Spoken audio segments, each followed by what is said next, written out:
Hi everyone, welcome to another card process video. This time I will be making my first shaker card using the Be Different collection from Fancy Pants as I'm trying to use that up. I also have some nail art decoration from the dollar store, and I will be using my products from the design team ScraPerfect. I want to use these frames from the Fancy Pants collection. The first one says Happy Thoughts. The other one says OU. This is a birthday card. This one says Good Clean Fun. If you watched my other process video, you know my son has several birthday parties recently. So that's why I'm doing so many cards. I liked that green frame, but with the green monster, it was just too much green because I knew I was going to put some green sequins in for the shaker and some of the green nail art beads. So now I'm looking for a backing paper. I want something, because even with the sequins and such, it'll be too plain on just the ivory card. But I didn't want something that was going to compete with the monster and the frame. So I go through all of the subtle patterns, you know, the stripes, the dots, that navy blue, that's solid.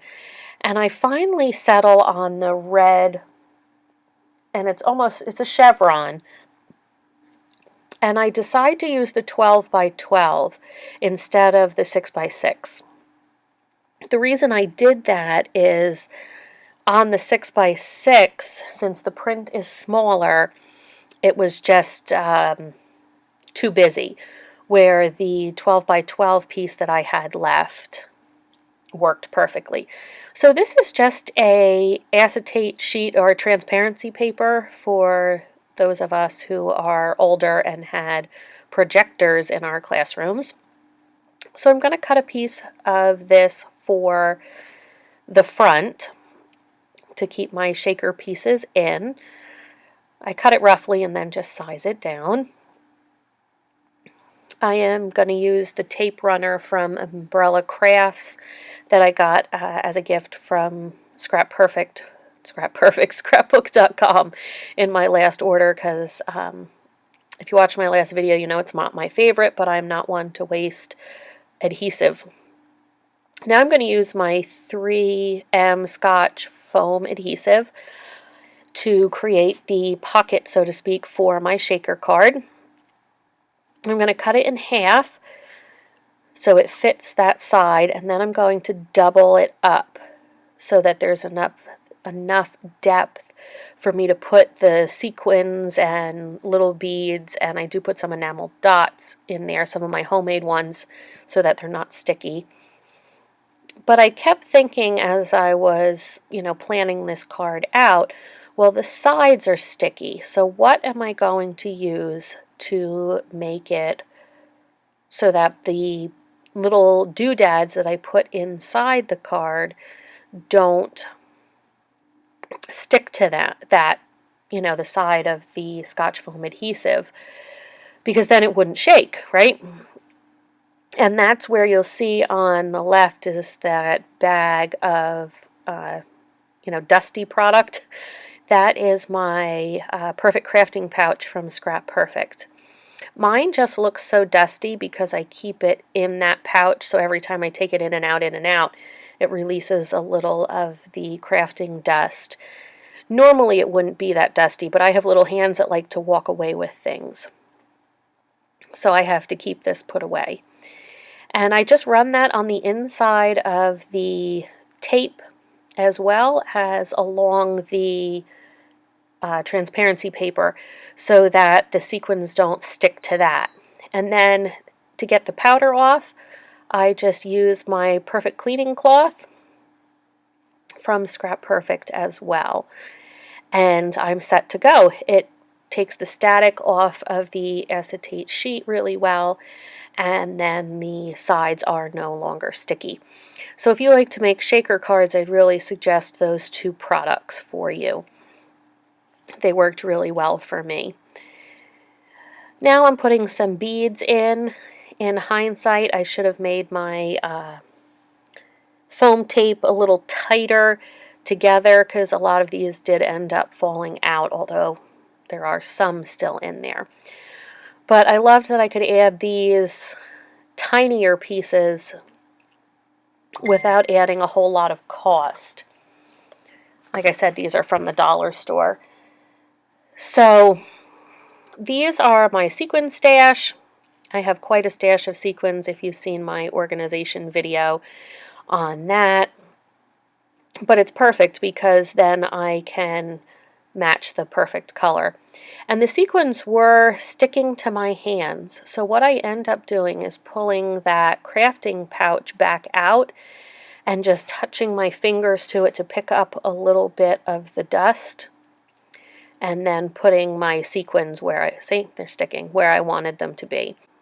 So I end up going with orange, red, green, and a wood grain.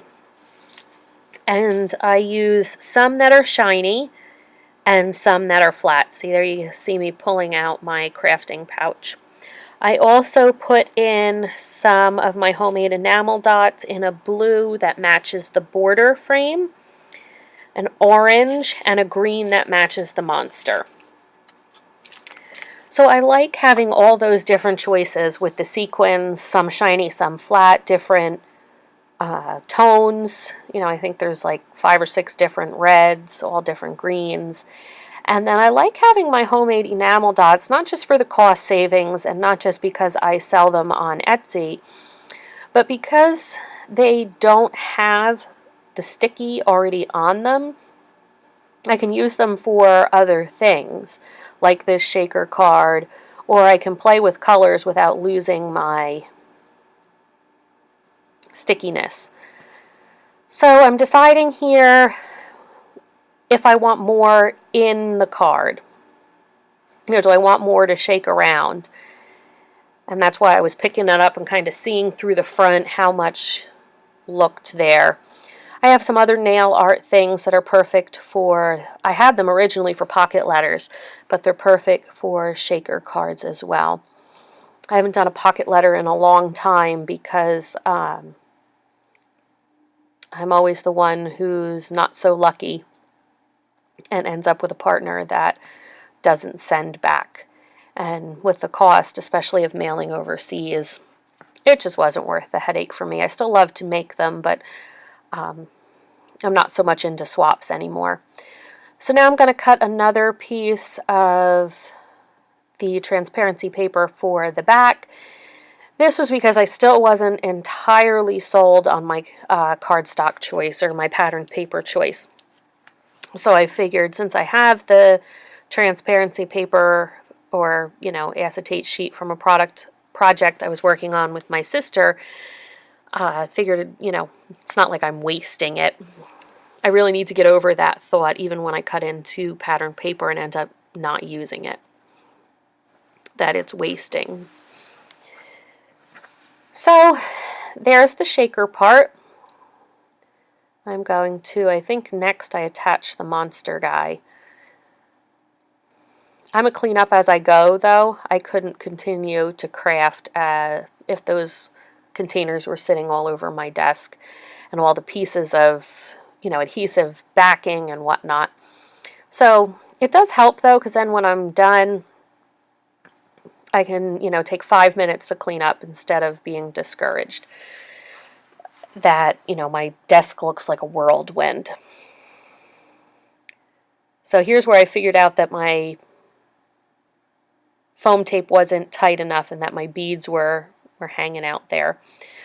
So if you've noticed, I've also gotten more comfortable using my scissors and cutting things down without having to get my big trimmer out every time. That's something that I've challenged myself to do. I know it sounds silly, but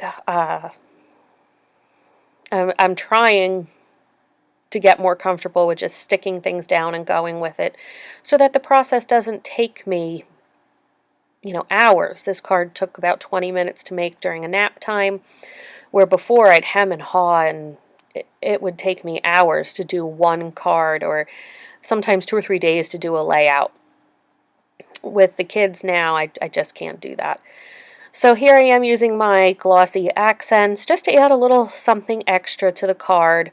I do it on his buckle and on his horns. And I do have my no clog writing cap on there from ScraPerfect as well. I really like that because I did have the fine line bottles and they still stuck for me. So that's the end of my card.